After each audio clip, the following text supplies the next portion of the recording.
किती पण काही पण कटकटी असू दे, लोक या दिवशी आवर्जून मंदरुळकर येणार म्हणजे येणारच. नमस्कार मित्रांनो, सातारा पाटण तालुक्यातील हे आहे आपलं प्रसिद्ध मंदरुळ गोळेगाव आणि दरवर्षीप्रमाणे ज्योतिबा रायाची यात्रा ह्या 2 दिवस पार पडणार आहे. ती यात्रा मी तुम्हाला दाखवणार आहे, तर व्हिडिओ शेवटपर्यंत नक्की पहा. एकदा होऊन जाऊ द्या. ज्योतिबाच्या नावानं, डाळिंबाईच्या नावानं, तात्यासाहेब बोला. आपल्या गावची यात्रा आहे, काय सांगाल? आज आपल्या गावची सालाबाद प्रमाणे ज्योतिबा देवाची यात्रा आज भर आहे.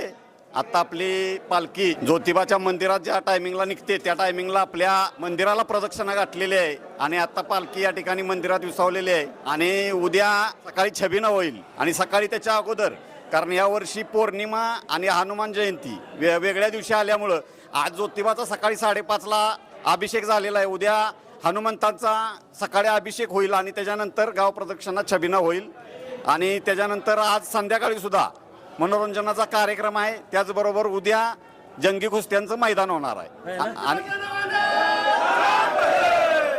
तर मित्रांनो, यात्रेतला उत्साह आणि या भाविकांचा उत्साह मी तुम्हाला दाखवणार आहे. व्हिडिओ शेवटपर्यंत पहा.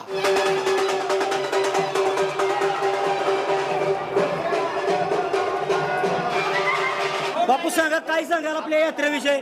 काय नाही, सालाबाद प्रमाणे याही वर्षी यात्रेला मुंबईकर, पुणेकर, जेवढी बाहेरची जेवढी चाकरमणी आहे तेवढी सगळी जमा झालेली आहेत आणि प्रत्येक वर्षापेक्षा यंदा सुद्धा ज्योतिबाच्या यात्रेचा उत्साह अजून आहे तसाच आहे. बोला दादा, कुठून आलाय तुम्ही? आम्ही पुण्यावरून आलोय. नोकरीनिमित्त आम्ही पुण्याला असतो, पण आमची नाळ जी जोडलेली आहे ती ह्या गावाशी जोडलेली आहे आणि ह्या यात्रेतला उत्साह असाच सदैव राहू ही आम्हाला अपेक्षा आहे. प्रत्येक वर्षी येता यात्रेला? प्रत्येक वर्षी यात्रेला येतो आम्ही. मंदरुळ कोळे नाव मोठं, तशीच परंपरा ही मोठी.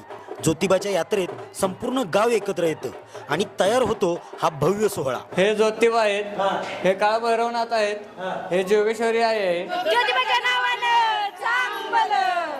कुठून आलाय तुम्ही? पुणे. होय का? यात्रेसाठी आलाय खास? हो. कशी वाटते यात्रा? मस्त. तुम्ही याच गावच्या? हो. भैरवाच्या नावानं चांगलं.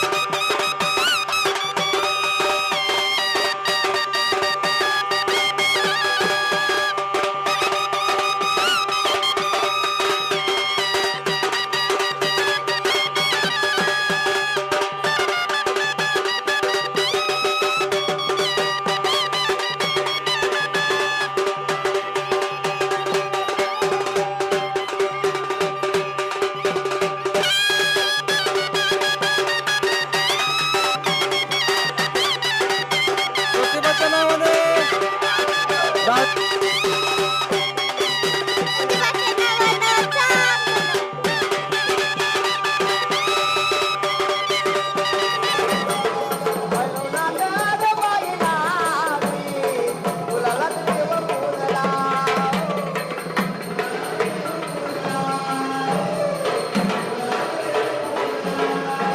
ज्योतिबाच्या नावानं. प्रत्येक वर्षी मला वाटतं की असंच सगळे एकत्र येण्यासाठी काहीतरी असं असलं पाहिजे, तर त्यानिमित्ताने यात्रा असते आणि खूप छान वाटतं. ज्योतिबाच्या नावानं चांगलं. दरवर्षीप्रमाणे ज्योतिबा रायाची भव्य यात्रा इथे पार पडत असते आणि ती यात्रा मी तुम्हाला दाखवणार आहे, त्यामुळे व्हिडिओ शेवटपर्यंत पहा. ज्योतिबाच्या नावानं चांग भलं. मंदरुळ कोळे गावची यात्रा फक्त 1 दिवसाचा उत्सव नाही, तर अनेक वर्षाची परंपरा आणि गावकऱ्यांचा अभिमान आहे. आज आपण पाहिला यात्रेचा पहिला दिवस, पण खरी रंगत अजून बाकी आहे. उद्या होणार आहे मुख्य यात्रा, पालखी आणि भव्य सोहळा. तो अनुभवण्यासाठी पुढचा भाग नक्की पहा. ज्योतिबाच्या नावानं